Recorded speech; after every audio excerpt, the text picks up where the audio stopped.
Hi students, welcome back to my channel Tricky Maths by Uday. ఈరోజు రేఖాగణితంలో సరికొత్త కాన్సెప్ట్తో మీ ముందుకు వచ్చాను. ఒక ఇంట్రెస్టింగ్ వీడియో మీ ముందుకి తీసుకొచ్చాను. మీరు మొదటి నుంచి చివరి వరకు వీడియోని చూడండి. నచ్చితే లైక్ చేయండి, షేర్ చేయండి, సబ్స్క్రైబ్ చేయండి. ఆ విధంగా మీకు కావాల్సిన సబ్జెక్టు నేర్చుకుంటారని కోరుకుంటూ ఆలస్యం చేయకుండా ఈరోజు మన సబ్జెక్టు మొదలు పెట్టేద్దాం.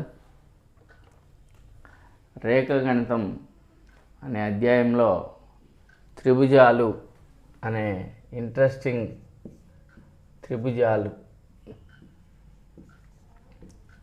ట్రయాంగిల్స్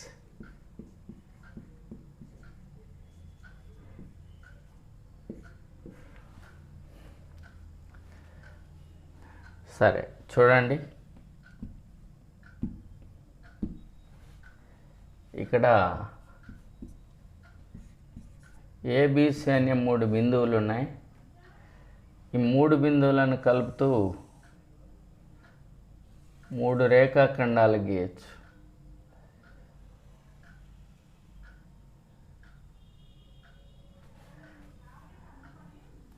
చూడండి, ఏబిసి అనేది ఒక త్రిభుజం.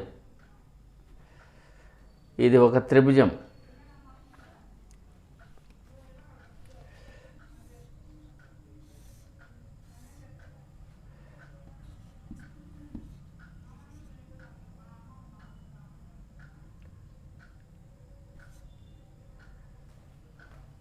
దీంట్లో ఎన్ని భుజాలు ఉన్నాయి? 3 భుజాలు ఉన్నాయి. మరి దీంట్లో కూడా 3 భుజాలే ఉన్నాయి.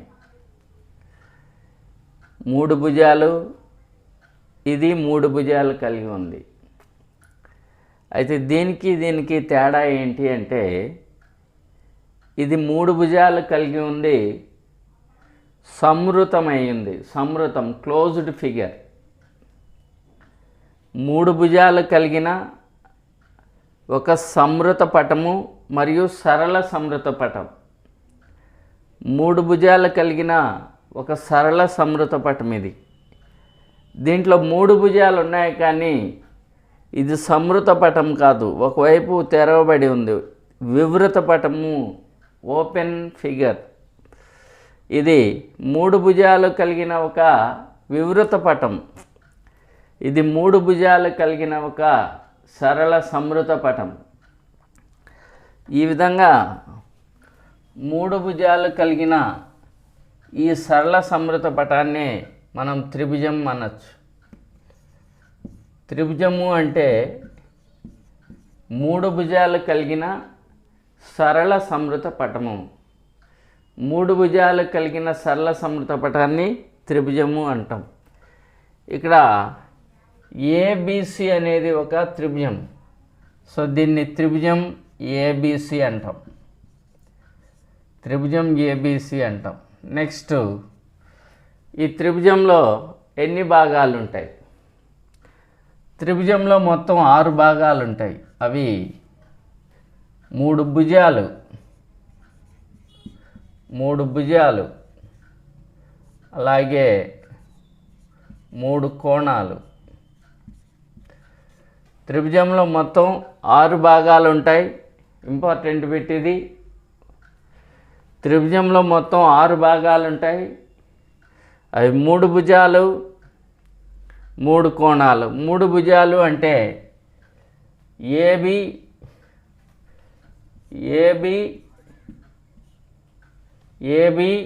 బిసి, ఏసి అనేవి 3 భుజాలు.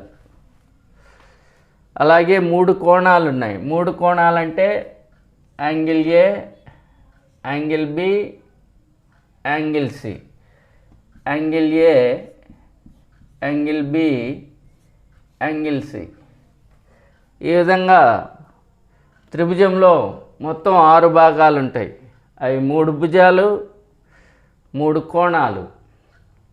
త్రిభుజము అంటే 3 భుజాలు కలిగిన సరళ సమృత పటాన్ని త్రిభుజము అంటాం. 3 భుజాలు కలిగిన సరళ సమృత పటాన్ని త్రిభుజము అంటాం. త్రిభుజంలో 6 భాగాలు ఉంటాయి. అవి 3 భుజాలు 3 కోణాలు. అలాగే త్రిభుజంలో 3 భుజాల మొత్తాన్ని AB plus BC plus CA, ఇది త్రిభుజంలో 3 భుజాల మొత్తం. దీన్నే త్రిభుజం యొక్క చుట్టుకొలత అంటాం.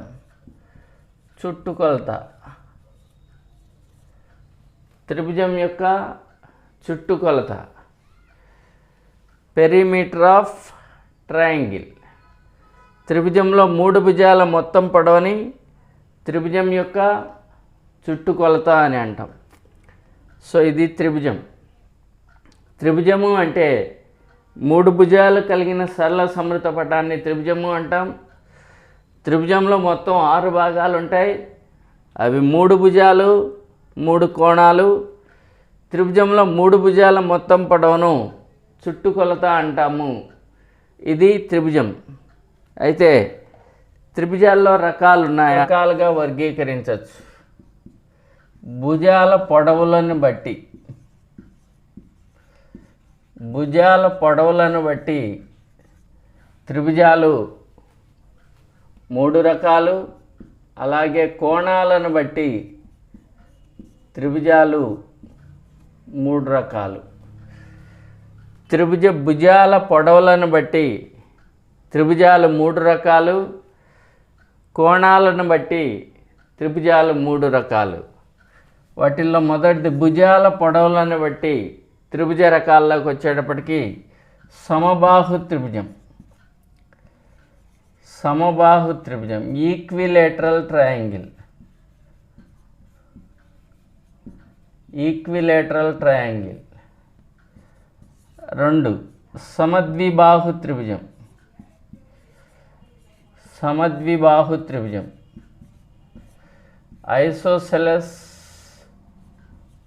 Isosceles triangle. 3వది విషమబాహు త్రిభుజం. విషమబాహు త్రిభుజం, స్కెలాన్ ట్రయాంగిల్.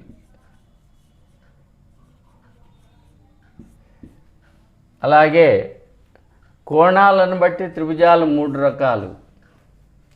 1 అల్పకోణ త్రిభుజం. అల్పకోణ త్రిభుజం, అక్యూట్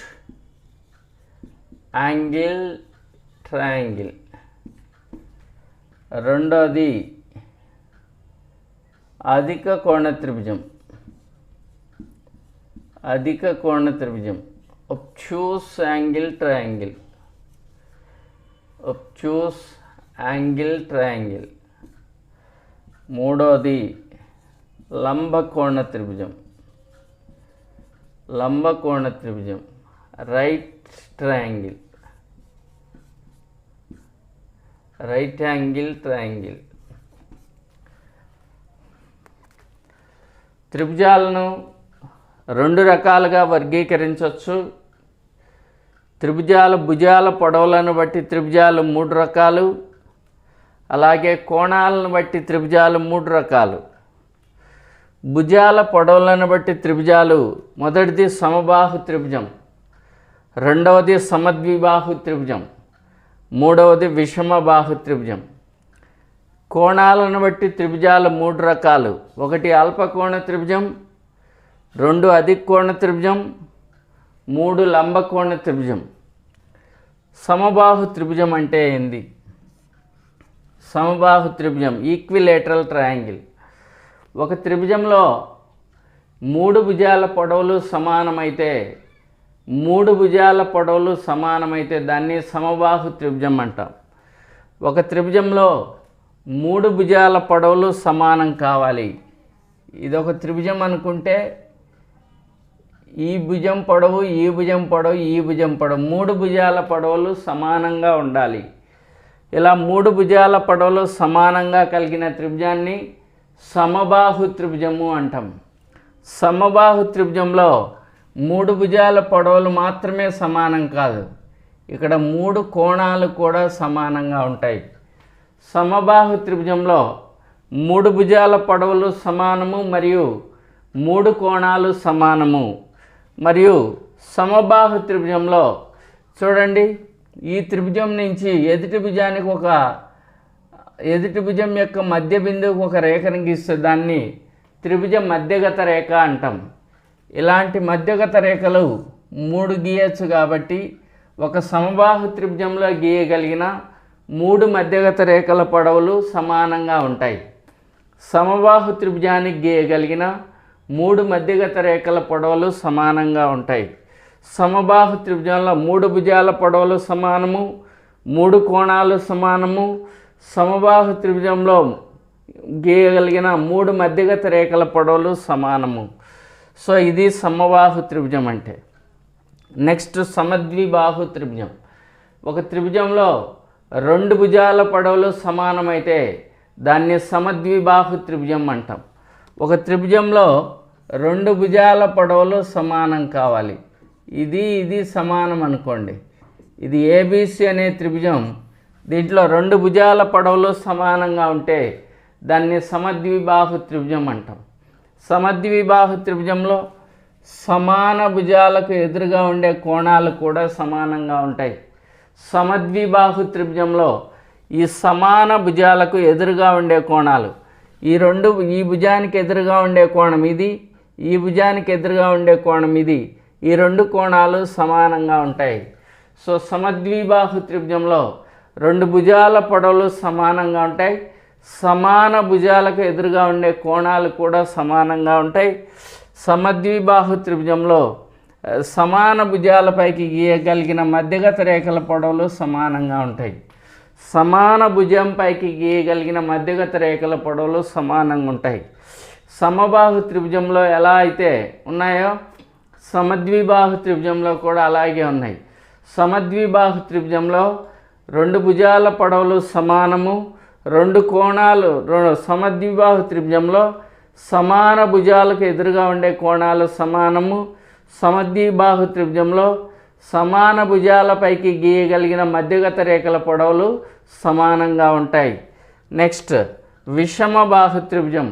విషమబాహు త్రిభుజం అంటే ఒక త్రిభుజంలో 3 భుజాల పొడవులు సమానంగా లేకపోతే, ఏ 2 భుజాల పొడవులు సమానం కాకపోతే అటువంటి త్రిభుజాన్ని విషమబాహు త్రిభుజం అంటాం.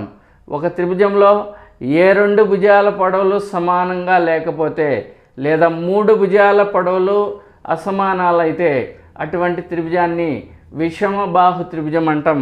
ఫైనల్గా కంక్లూడ్ చేస్తున్నాను. మొదటిది సమబాహు త్రిభుజం.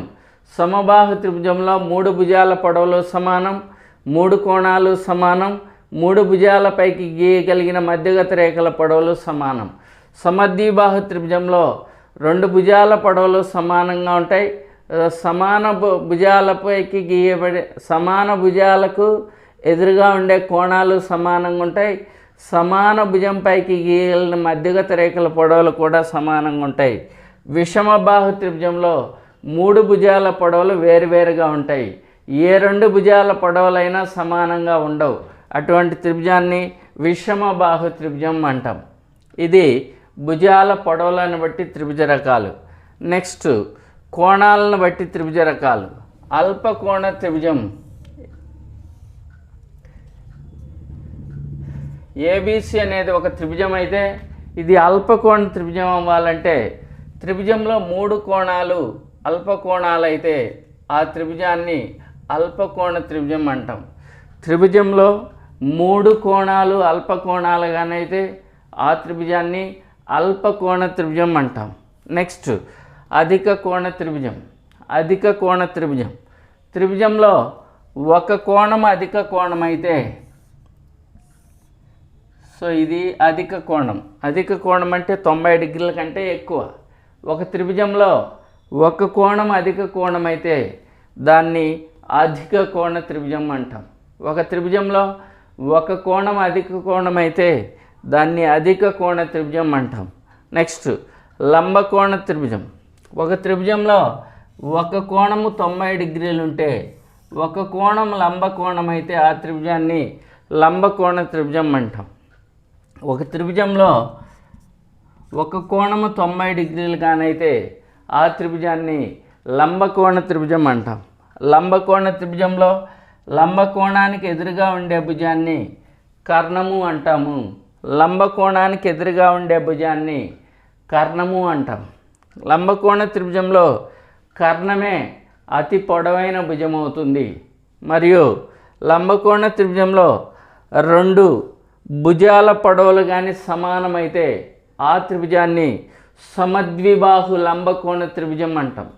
లంబకోణ త్రిభుజంలో ఈ రెండు భుజాల పొడవులు సమానం కానైతే అటువంటి త్రిభుజాన్ని సమద్విబాహు లంబకోణ త్రిభుజం అంటాం. త్రిభుజ భుజాలను కోణాలను బట్టి త్రిభుజ రకాలు 3 రకాలు కంక్లూడ్ చేస్తున్నాను. అల్పకోణ త్రిభుజం, ఒక త్రిభుజంలో 3 కోణాలు అల్పకోణాలు అయితే దాన్ని అల్పకోణ త్రిభుజం అంటాం. అధిక కోణ త్రిభుజం, అధిక కోణ త్రిభుజం అంటే ఒక త్రిభుజంలో ఒక కోణము అధిక కోణం, అధిక కోణం అంటే 90 డిగ్రీల కంటే ఎక్కువ. ఒక కోణం 90 డిగ్రీల కంటే ఎక్కువైతే దాన్ని అధిక కోణ త్రిభుజం అంటాం. నెక్స్ట్ లంబకోణ త్రిభుజం, ఒక త్రిభుజంలో ఒక కోణం లంబకోణం, లంబకోణం అంటే 90 డిగ్రీలు, ఒక కోణం లంబకోణం అయితే ఆ త్రిభుజాన్ని లంబకోణ త్రిభుజం అంటాం. లంబకోణ త్రిభుజంలో లంబకోణానికి ఎదురుగా ఉండే భుజాన్ని కర్ణము అంటాం. ఇదే లంబకోణ త్రిభుజంలో అతిపెద్ద భుజం. మరియు లంబకోణ త్రిభుజంలో రెండు భుజాల పొడవులు కానీ సమానమైతే దాన్ని లంబకోణ సమద్విబాహు త్రిభుజం అంటాం. ఇవి త్రిభుజాలు వాటి రకాలు. త్రిభుజాల రకాలను ఒకసారి గమనిస్తే భుజాల పొడవులను బట్టి 3 రకాలు, కోణాలను బట్టి 3 రకాలు త్రిభుజాలు రకాలు అవి.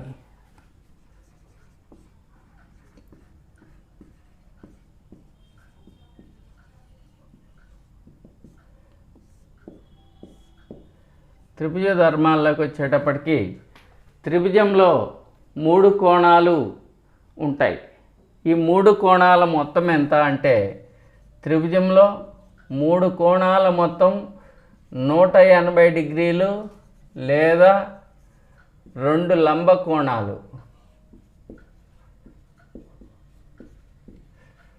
త్రిభుజంలో 3 కోణాల మొత్తం 180 డిగ్రీలు లేదా 2 లంబ కోణాలు.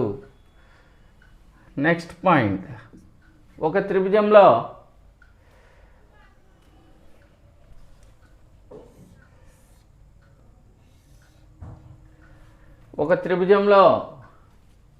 ఏ 2 భుజాల మొత్తమైన మూడవ భుజం కంటే ఎక్కువగా ఉంటుంది. ఒక త్రిభుజంలో ఏ 2 భుజాల మొత్తమైన మూడవ భుజం కంటే ఎక్కువగా ఉంటుంది. ఈ 2 భుజాలు కలిపితే దీనికంటే ఎక్కువ ఉండాలి. ఈ 2 భుజాలు కలిపితే దీనికంటే ఎక్కువగా ఉండాలి. ఈ 2 భుజాలు కలిపితే దీనికంటే ఎక్కువగా ఉండాలి. ఏ 2 భుజాల మొత్తం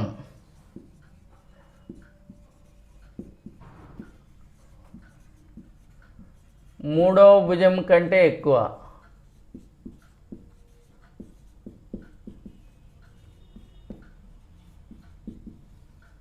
నెక్స్ట్, ఏ 2 భుజాల భేదం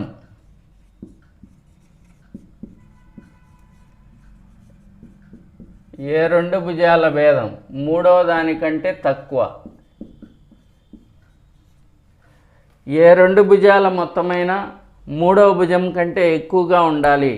ఏ 2 భుజాలను కలిపినా అది మూడవ భుజం కంటే ఎక్కువగా ఉండాలి. ఏ 2 భుజాల మధ్య భేదం, ఏ 2 భుజాల మధ్య భేదం, ఈ రెండింటి మధ్య తేడా ఎంత ఉండాలి అంటే దీనికంటే తక్కువగా ఉండాలి. మూడవ భుజం కంటే తక్కువగా ఉండాలి. ఈ రెండింటి మధ్య తేడా దీనికంటే తక్కువగా ఉండాలి. ఏ 2 భుజాల మధ్య భేదమైన మూడవ భుజం కంటే తక్కువగా ఉండాలి. నెక్స్ట్, ఇదొక త్రిభుజం.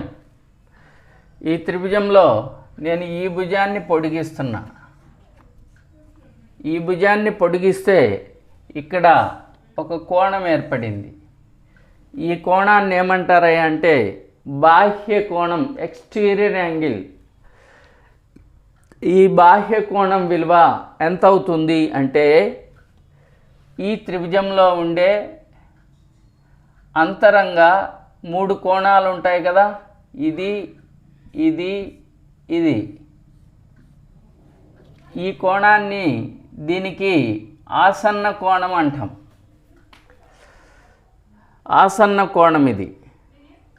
ఈ 2 కోణాలు అంతర అభిముఖ కోణాలు. అంతర అభిముఖ కోణాలు. ఒక త్రిభుజంలో ఒక భుజాన్ని పొడిగించగా ఏర్పడు బాహ్య కోణం అంతరాభిముఖ కోణాల మొత్తానికి సమానం. ఒక త్రిభుజంలో ఒక భుజాన్ని పొడిగించగా ఏర్పడు బాహ్య కోణం ఆ త్రిభుజంలోని అంతర అభిముఖ కోణాల మొత్తానికి సమానం. బాహ్య కోణం దేనికి సమానం అంటే అంతర అభిముఖ కోణాల మొత్తానికి సమానం.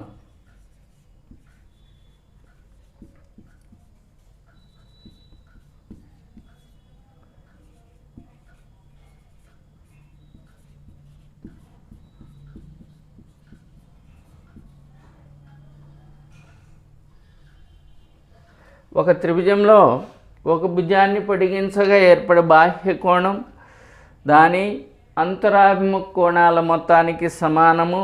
మరియు ప్రతి అంతరాభిముఖ కోణం ఆ బాహ్య కోణం కంటే తక్కువగా ఉంటుంది. ప్రతి అంతరాభిముఖ కోణం బాహ్య కోణం కంటే తక్కువగా ఉండాలి. ఉదాహరణకి 1 2 3 అనుకోండి. ఇక్కడ యాంగిల్ 3 = యాంగిల్ 1 + యాంగిల్ 2 అవుతుంది. మరియు యాంగిల్ 1 ఎంత ఉండాలి అంటే యాంగిల్ 3 కంటే తక్కువ ఉండాలి. యాంగిల్ 2 ఎంత ఉండాలంటే యాంగిల్ 3 కంటే తక్కువగా ఉండాలి. సో దీన్ని బట్టి ఏమర్థమవుతుంది? బాహ్య కోణము అంతరాభిముఖ కోణాల మొత్తానికి సమానము. ప్రతి అంతరాభిముఖ కోణం బాహ్య కోణం కంటే తక్కువగా ఉంటుంది. నెక్స్ట్, చిన్న భుజానికి ఎదురుగా ఉండే కోణం చిన్నదిగా ఉంటుంది. పెద్ద భుజానికి ఎదురుగా ఉండే కోణం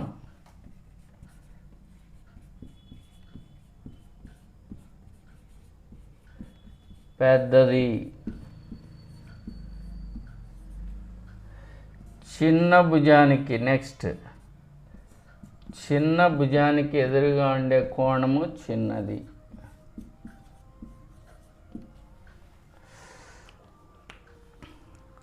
ఒక త్రిభుజంలో 3 అంతర కోణాల మొత్తం 180 డిగ్రీలు లేదా 2 లంబ కోణాలకు సమానం. ఒక త్రిభుజంలో 3 అంతర కోణాలు ఉంటాయి. ఆ 3 కోణాల మొత్తం 180 డిగ్రీలు లేదా 2 లంబ కోణాలు. త్రిభుజంలో ఏ 2 భుజాల మొత్తమైనా 3వ భుజం కంటే ఎక్కువగా ఉంటుంది. త్రిభుజంలో ఏ 2 భుజాల మొత్తమైనా 3వ భుజం కంటే ఎక్కువగా ఉంటుంది. త్రిభుజంలో ఏ 2 భుజాల భేదమైనా 3వ భుజం కంటే తక్కువగా ఉంటుంది. త్రిభుజంలో ఏ 2 భుజాల భేదమైనా 3వ భుజం కంటే తక్కువగా ఉంటుంది. ప్రతి బాహ్య కోణం అంతరాభిముఖ కోణాల మొత్తానికి సమానం. ఒక త్రిభుజంలో ఒక భుజాన్ని పొడిగించగా ఏర్పడే బాహ్య కోణం ప్రతి అంతరాభిముఖ కోణాల మొత్తానికి సమానము. ప్రతి అంతరాభిముఖ కోణం బాహ్య కోణం కంటే చిన్నవిగా ఉంటాయి. ప్రతి అంతరాభిముఖ కోణము బాహ్య కోణం కంటే తక్కువ. ఒక త్రిభుజంలో పెద్ద భుజానికి ఎదురుగా ఉండే కోణం పెద్దది, చిన్న భుజానికి ఎదురుగా ఉండే కోణము చిన్నది. సో ఇది త్రిభుజాలు, వాటి ధర్మం.